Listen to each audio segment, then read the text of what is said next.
Thank you very much, Co-Chair Senator Manzo. Your Excellency, our President, Dr. William Samoei Ruto, Mama Rachel, the First Lady, our Deputy President, Professor Kindiki, and your spouse, Speaker of the Senate, Amason Jeva Kingi, Speaker of the East African Legislative Assembly, present here with us, Your Ladyship, the Chief Justice and President of the Supreme Court of Kenya, Martha Koome, Governor of Nairobi, Sakaja, the leadership of the two houses of Parliament, Honorable Ichung'wah, Honorable Junet, Honorable Aaron Cheriot, and Honorable Matzayo, our whips, our guest speaker, Rick Bolden from the United States of America, cabinet ministers present, PSS, invited guests, and our host congregation members of Parliament. We welcome you here today, and I hope those who will speak before me have established the protocols. In the interest of time, you'll just ride on that. Honorable guests present, our choirs, our youth team, fellow Kenyans watching us today. It's a great pleasure for me to stand before you today at this historic and important event of the 22nd National Prayer Breakfast, a fellowship occasion and tradition that not only strengthens our national unity, but also reaffirms our enduring conviction that the destiny of our beloved country is firmly anchored in God. To begin with, allow me to commend the Parliamentary Prayer Breakfast Organizing Committee for its exemplary leadership under the Honorable Samuel Chepkonga MP and Senator Daniel Manzo MP, who co-chair the National Prayer Breakfast Committee, for their steadfast dedication in organizing this sacred gathering. I'm pleased to note that the National Prayer Breakfast has over the years evolved into more than just an annual tradition. It has become a spiritual pillar, a solemn moment when leaders from across the political, religious, and social spectrum gather to seek divine guidance, renew our sense of purpose, and recommit to the values that bind us together as a nation under God. Indeed, our Constitution, which we hold sacrosanct, has a preamble that acknowledges the supremacy of the Almighty God of all creation. Your Excellency, honorable members, ladies and gentlemen, this year's prayer breakfast, as themed Rise and Rebuild, calls upon all of us, both leaders and citizens, to awaken to a higher sense of duty, stand united in purpose, anchor our aspirations in faith, resolve, and to rebuild our great nation. It is a construct that obligates all of us to lift our country to a new level and standing. The work of rebuilding the nation is a duty for all of us, and not just that of the government. We must look at ourselves and see our true condition to deal effectively with our situation, for within every reflection lies the essence of what we can transform.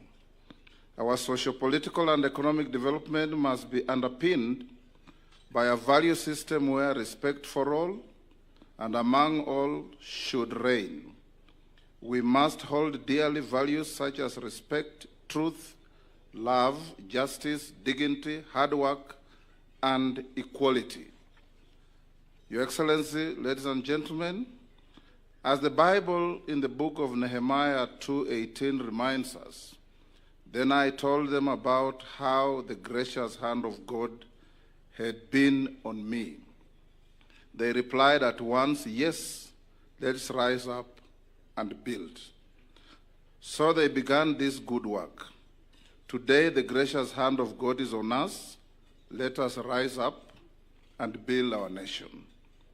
Your Excellency, ladies and gentlemen, in the same vein, like the people of Jerusalem who rallied to rebuild their broken walls, we are also being called individually and collectively to rise and rebuild the spiritual, economic, moral, and political foundations of our republic. This rebuilding, however, is not solely the work of hands. It is first and foremost the work of the heart, the mind, and the spirit. It requires unity, faith, integrity, fidelity, and above all, hope in the enduring providence of God. Under the leadership of Your Excellency, our nation is charting a deliberate course towards renewal economically, morally, and institutionally. It is upon us as leaders, with the people's trust, to build with integrity, to lead with courage, and to serve with humility, knowing that with God, all things are possible.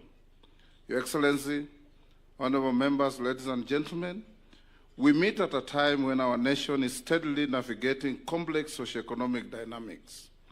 We are all enjoined to support the government of Kenya as it continues to make deliberate and sustained efforts to ease the cost of living for the citizens, manage public debt responsibly, create significant opportunities for our youth. These are not simple tasks, but they reflect the administration's resolute commitment to economic stability, inclusivity, and long-term prosperity.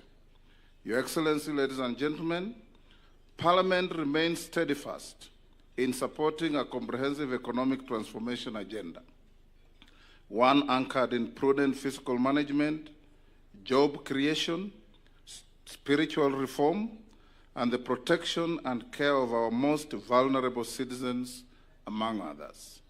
After all, our nation is judged by how the most vulnerable in society are faring on, and we must work to ameliorate their conditions.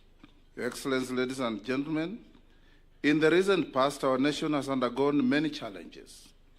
It is when we are faced with these challenges that we must remember that they are all products of human folly, and the solutions lie with ourselves. People are the source of evil, and people are the solution to the same.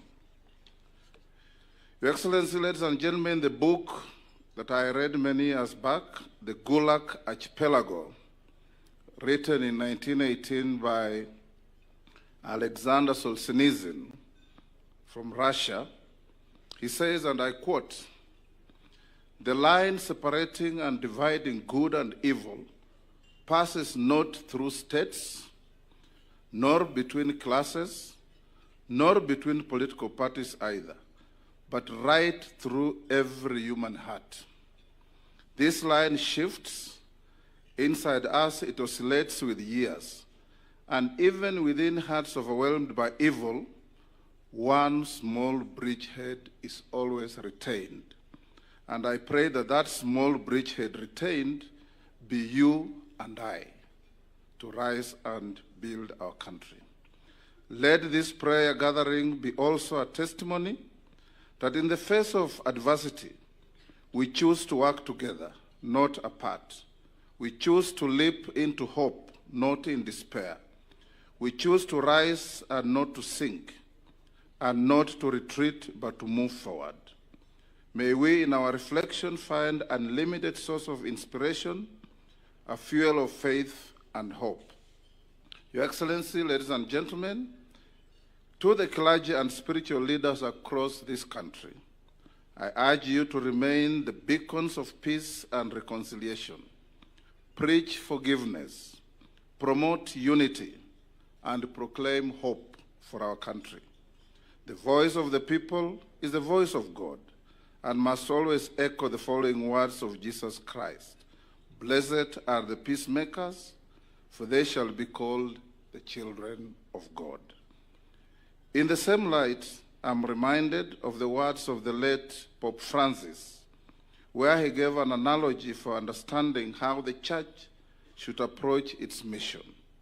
He likened the church to a field hospital after battle where the wounded and suffering come to for compassion and healing rather than legalism. Your Excellency, ladies and gentlemen, this prayer breakfast is not just an important gathering, it's a clarion call to rise above self-interest, to rebuild our nation with the stones of love and integrity, and to re-anchor our leadership in godly service. Let us live here not only with hopeful hearts, but also with determined minds and willing hands. To our President, you have been receiving unkind references from some of our compatriots. Take protection in the teaching of the Holy Book. In the book of Isaiah 54:17, and I quote, "No weapon formed against you will prosper." God never said that weapons would not be formed. Rather, he said that the weapons as formed will not prosper. They'll always be formed, they will not prosper.